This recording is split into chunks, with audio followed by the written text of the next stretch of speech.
Hi అక్క, నమస్కారం. Celebrity Anasuya అక్క, నమస్కారం. నువ్వు ఎన్ని కష్టాలు పడితే నువ్వు అలా సెలబ్రిటీ అయ్యావో నాకు తెలుసు బాగా.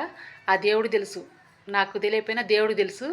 నువ్వు ఎన్నో కష్టాలు పడి సెలబ్రిటీ అయినావు, గొప్పదానివేను. మంచి పేరు వచ్చింది, మంచి అందంగా ఉన్నావు, మంచి పేరు వచ్చింది సమాజంలో. మంచిగా అసలు ప్రజలందరూ, జనమందరూ అసలు నీ టిక్టాక్లు ఎక్కువ చూస్తారు, నీకు మంచి సపోర్ట్ చేశారు, నిన్ను గెలిపించారు, నిన్ను సెలబ్రిటీని చేశారు.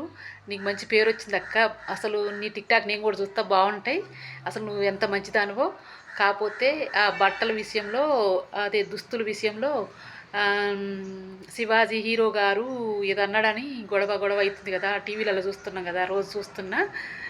పాపం శివాజీ హీరో కూడా అట్లా అనడం తప్పక్క. నిన్ను పాప అనసూయ అక్క నిన్ను అనకూడదు అట్లా.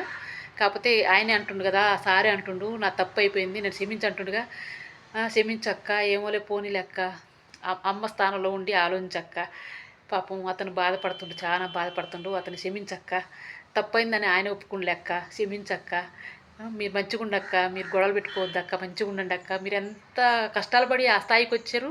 అసలు మీ ఇద్దరు గొడవ చూస్తుంటే నాకు ఏడుపు వస్తుంది అక్క. పెట్టుకోకరక్క, గొడవలు పెట్టుకోవద్దక్క, మంచిగా ఉండండి అక్క, సంతోషంగా ఉండండి. దేవుడు మిమ్మల్ని సంతోషంగా ఉండమని చెప్పిండు, బాధపడమని చెప్పలేదు. దయచేసి మంచిగా ఉండండి అక్క, క్షమించక్క, శివాజీ హీరోని క్షమించు.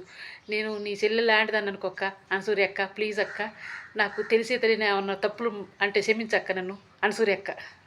పాప శివాజీ గారిని క్షమించక్క, ఆయన కూడా ఏమి ఏడుస్తున్నాడు పాపం. థ్యాంక్స్ అక్క, బాయ్ అక్క.